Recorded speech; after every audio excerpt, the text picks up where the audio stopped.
इस वक्त आप आराम से बैठकर इस वीडियो को देख रहे हैं, मगर मैं आपको कहूं, आज जिस जगह पर आप अभी बैठे हो वो जमीन आज से करोड़ों साल पहले 8,500 डिग्री के तापमान से उबल रही थी। या जिस जगह पर आप बैठे हैं वो जगह लाखों सालों तक बर्फ से ढकी हुई थी। जिस जगह आज हमारा सौरमंडल है वहाँ विभिन्न प्रकार की गैस और धूल के बादल हुआ करते थे। वैज्ञानिकों के मुताबिक इन धूल के बादलों से दूर एक तारा हुआ करता था। वक्त के साथ साथ उस तारे की ऊर्जा कम होने लगी, जिसके कारण उसके अंदर एक विशाल विस्फोट हुआ। विस्फोट की वजह से अंतरिक्ष की ये धूल एक दूसरे से दबने लगी। इस दौरान बादलों में स्थित धूल के कण दबाव और गर्मी के कारण बड़े उल्कापिंड और पत्थरों में परिवर्तित हो चुके थे, और इसी दबाव की वजह से इन बादलों में स्थित रेडियो एक्टिव पदार्थ ने ग्रेविटी का निर्माण किया। इस ग्रेविटी के कारण बीच में हाइड्रोजन और हीलियम इकट्ठा होने लगे। बीच के इस भयंकर दबाव के कारण एक विशाल विस्फोट हुआ, और इसी विस्फोट के कारण हमारे सूरज का जन्म हुआ। अंतरिक्ष में फैले एस्टेरॉयड यानी क्षुद्र ग्रहों में भारी वजन की वजह से सूरज के करीब आकर सूरज की परिक्रमा करने लगे। धीरे धीरे इन्हीं एस्टेरॉयड में भारी टकराव हुआ, जिसके फलस्वरूप मरकरी, विनस, अर्थ और मार्स जैसे ग्रहों का निर्माण हुआ। वैज्ञानिकों के मुताबिक उस वक्त पृथ्वी और मार्स यानी मंगल ग्रह के बीच थिया नामक ग्रह सूरज की परिक्रमा किया करता था। पृथ्वी पर ग्रेविटी होने की वजह से सूरज की परिक्रमा करने वाले एस्टेरॉयड अब पृथ्वी की परिक्रमा करने लगे, और धीरे धीरे करोड़ों सालों तक ये पृथ्वी पर गिरते रहे।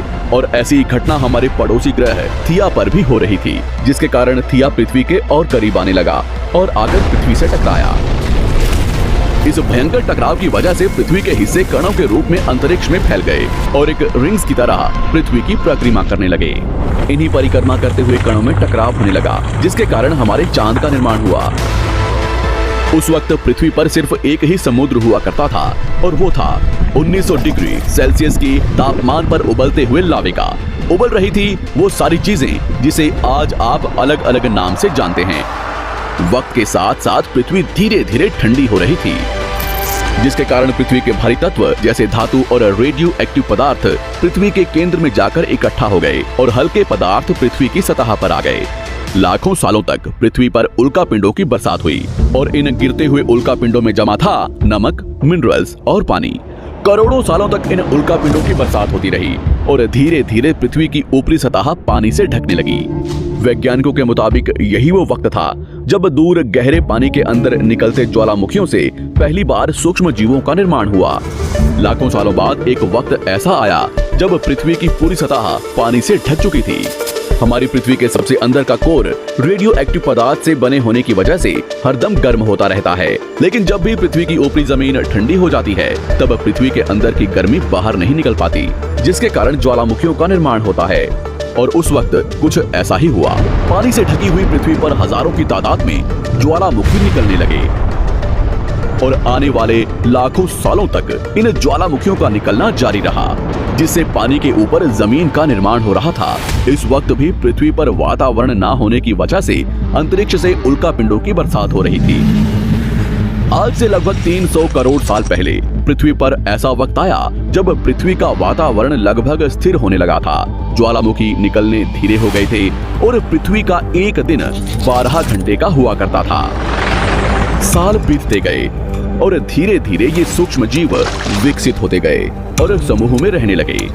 आज से लगभग 250 करोड़ साल पहले पहली बार पृथ्वी पर ऐसे जीवों का निर्माण हुआ जो जीने के लिए ये पानी के अंदर के मिनरल्स यानी खनिज पदार्थ और धूप का इस्तेमाल करते थे, और मल त्याग के रूप में ऑक्सीजन बाहर निकालते थे। इस वक्त तक पृथ्वी पर ज्यादातर ज्वालामुखी निकलने बंद हो चुके थे, और इन माइक्रोबैक्टीरिया की वजह से वातावरण में ऑक्सीजन की मात्रा बढ़ रही थी। वातावरण में ऑक्सीजन बढ़ने की वजह से पृथ्वी का वायुमंडल बनना शुरू हुआ, और आने वाले हजारों सालों तक वातावरण में ऑक्सीजन की मात्रा बढ़ती रही, जिसकी वजह से पृथ्वी के ज्यादातर हिस्सों में ये सूक्ष्म जीव फैल गए। हजारों सालों बाद एक वक्त ऐसा आया जब पृथ्वी में ज्यादा ऑक्सीजन बढ़ने के कारण ये सूक्ष्म जीव मरने शुरू हो गए। उस वक्त तक पृथ्वी का वातावरण ठंडा होने के साथ साथ ऑक्सीजन से भी भर चुका था, जिसके कारण जमीन और वातावरण में स्थित आयरन यानी लोहे के मिनरल्स पानी में स्थित ऑक्सीजन से रिएक्ट होने लगे। और एक वक्त ऐसा आया जब पृथ्वी की जमीन आज के मार्स के जैसे लाल हो चुकी थी। वक्त बीतने के साथ साथ धरती की टेक्टोनिक प्लेट्स में दरार होने लगी, जिसके कारण पृथ्वी के अंदर का लावा जमीन की तरह कई लाखों सालों तक खुला उबलता रहा। और यही वो कारण था जिसके कारण पृथ्वी के वातावरण में कार्बन डाइऑक्साइड की मात्रा बहुत बढ़ गई और पृथ्वी पर एसिड की वर्षा शुरू हो गई। एसिड रेन की वजह से पृथ्वी का तापमान घटने लगा और तापमान इतना घटा कि पृथ्वी के ऊपर स्थित पानी बर्फ में परिवर्तित होने लगा। पृथ्वी पर पहली बार भयंकर आइस एज आया। इस वक्त पूरी पृथ्वी सफेद बर्फ से ढक चुकी थी। आमतौर पर जब धरती पर सूरज की किरणें गिरती हैं, तब जमीन उन किरणों को सोख लेती है, मगर क्योंकि पूरी पृथ्वी बर्फ से ढक चुकी थी और क्योंकि बर्फ सफेद और चमकीली होती है, जिसके कारण सूरज की किरणें धरती पर गिरने के बाद वापस चली जाती थी। इसी कारण से पृथ्वी कई लाखों सालों तक बर्फ से ढकी रही, मगर फिर से पृथ्वी के अंदर स्थित गर्मी ज्वालामुखी के रूप में निकलना शुरू हो गई और इन ज्वालामुखियों से निकलने वाली गर्मी ने बर्फ को पिघलाना शुरू कर दिया। इसी बीच पृथ्वी की गहराई में बचे कुछ सूक्ष्म जीव धीरे धीरे बदल रहे थे और अब वो ऑक्सीजन को अपने शरीर को बड़ा और जटिल बनाने के लिए इस्तेमाल करने लगे थे। इस बीच पानी में अलग से भी छोटे समुद्री पौधे निकलने शुरू हो चुके थे। बाहर जैसे जैसे ज्वालामुखी निकल रहे थे, वैसे वैसे वातावरण कार्बन डाइऑक्साइड की वजह से गर्म हो रहा था। वक्त के साथ साथ बर्फ तो पिघलने लगी, मगर धरती पर फिर से एसिड की वर्षा शुरू हो गई, जिसके कारण फिर पृथ्वी ठंडी होने लगी और फिर पृथ्वी की ज्यादातर सतह बर्फ से ढक गई। ऐसा बार बार कई हजारों सालों तक होता रहा और इसी कारण से अब समुद्री जीव धीरे धीरे वातावरण के हिसाब से विकसित हो रहे थे। इस बीच कई सारे जीव और समुद्री जंगल्स विलुप्त हो गए, मगर जो बच गए वो धीरे धीरे पृथ्वी के बदलते तापमान के हिसाब से ढलते गए और अब हजारों सालों बाद समुद्री पेड़ बर्फ की वजह से पूरी तरह से मरते या सूखते नहीं थे। अब सूक्ष्म जीव समुद्री जीव बन चुके थे। जब फिर से ज्वालामुखियों ने पृथ्वी की बर्फ को पिघलाना शुरू किया, तब ये समुद्री पेड़ जल्दी विकसित होकर फैल गए। धीरे धीरे वातावरण में ऑक्सीजन की मात्रा बढ़ने लगी और पृथ्वी पर होने वाली एसिड की वर्षा कम होने लगी। वातावरण में ऑक्सीजन आने की वजह से पृथ्वी की ओजोन लेयर्स मोटी होने लगी और आज से लगभग 47 करोड़ साल पहले पृथ्वी की ऊपरी सतह पर पहली बार मोसोस नामक प्लांट उगना शुरू हुआ। वक्त के साथ साथ जमीन पर अलग अलग प्रकार के पौधे और पेड़ उगना शुरू हुए। एक वक्त ऐसा आया जब जमीन के पेड़ों की लंबाई लगभग 80 से 100 फीट जितनी या आज के 5 से 6 मंजिला बिल्डिंग जितनी ऊंची हो चुकी थी। ये वो वक्त था जब समुद्री जानवर समुद्र से बाहर निकल रहे थे और जमीनी जानवरों में परिवर्तित हो रहे थे। धरती की ज्यादातर जमीन एक जगह इकट्ठी हो चुकी थी, जिसे आज हम पैंजिया महाद्वीप के नाम से जानते हैं। पृथ्वी का वातावरण और तापमान लगभग स्थिर हो चुका था और अब करीब 21 से 23 घंटे का दिन हुआ करता था। अब समुद्री जीव पानी से बाहर रहने लगे थे और वातावरण के हिसाब से उनके शरीर का रंग रूप बदल रहा था। धीरे धीरे ये जमीनी जानवर डायनासोर्स में परिवर्तित हो गए।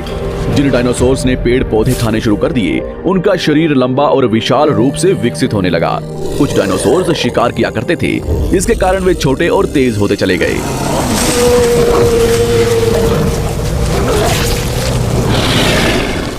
पृथ्वी की ऊपरी जमीन एक जगह इकट्ठी होने के कारण ज्यादातर जमीन रेगिस्तान और बंजर हो चुकी थी।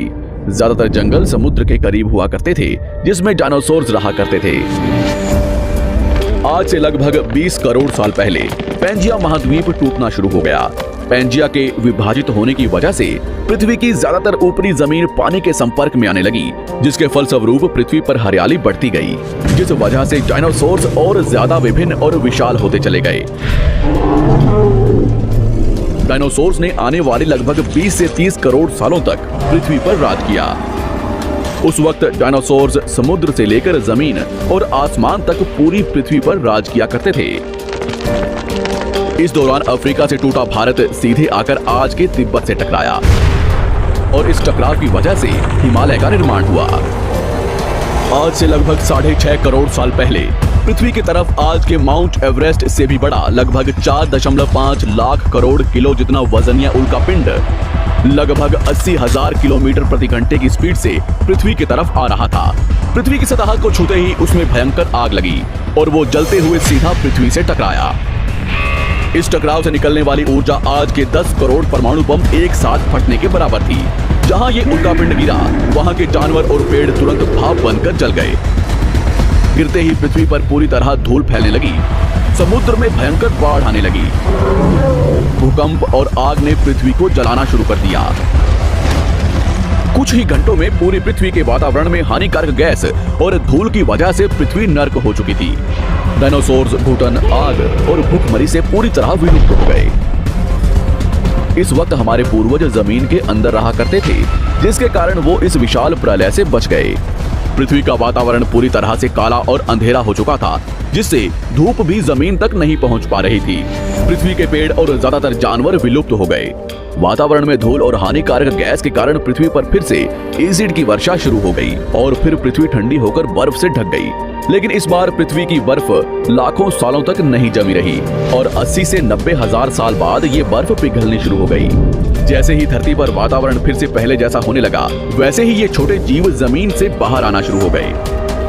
उस वक्त पृथ्वी की बर्फ पिघलनी शुरू ही हुई थी, जिसके कारण अफ्रीका में घने ठंडे जंगल हुआ करते थे और इसी बीच ये जमीनी जीव बंदरों में परिवर्तित हुए। मगर जैसे जैसे पृथ्वी गर्म होने लगी, वैसे वैसे अफ्रीका के ये जंगल सूखने लगे। जंगल की चीजें खाने वाले बंदरों को खाने की कमी होने लगी। खाने की तलाश में इन बंदरों ने अपने पैरों पर चलना शुरू कर दिया, जिससे उन्हें दूसरे जानवरों के शिकार करने में मदद मिलती थी। धीरे धीरे बंदर एप्स यानी वानर में परिवर्तित हुए। खाने की तलाश में ये एप्स पृथ्वी के दूसरे हिस्सों में फैलने लगे और धीरे धीरे उनके शरीर का रंग रूप वहाँ के मौसम के हिसाब से बदलता गया। वक्त के साथ साथ हम आदिवासी बने। हमने हथियारों से लेकर आग का आविष्कार किया। हम धीरे धीरे इंसान के रूप में विकसित हुए। हमने धर्म से लेकर परिवार, भाषा और संस्कृति का निर्माण किया और वक्त के साथ साथ हम विकसित होते चले गए और आज हम इस पृथ्वी की सबसे विकसित प्रजाति बन चुके हैं। पृथ्वी को आज के जैसे बनने में लगभग 450 करोड़ साल का वक्त लगा है और हमें एक छोटे जमीन में रहने वाले जानवर से इंसान बनने में कई लाखों सालों का। मगर हमने इन 100 सालों में जितना पृथ्वी को गंदा और तबाह किया है, उतना आज तक किसी भी प्रजाति ने नहीं किया होगा। हम फिर से धरती को गर्म कर रहे हैं और कार्बन डाइऑक्साइड की मात्रा बढ़ा रहे हैं। वैज्ञानिकों का मानना है कि पृथ्वी पर फिर से विशाल परिवर्तन होने वाला है। भविष्य में पृथ्वी कैसी होगी, जानेंगे हमारी अगली वीडियो में।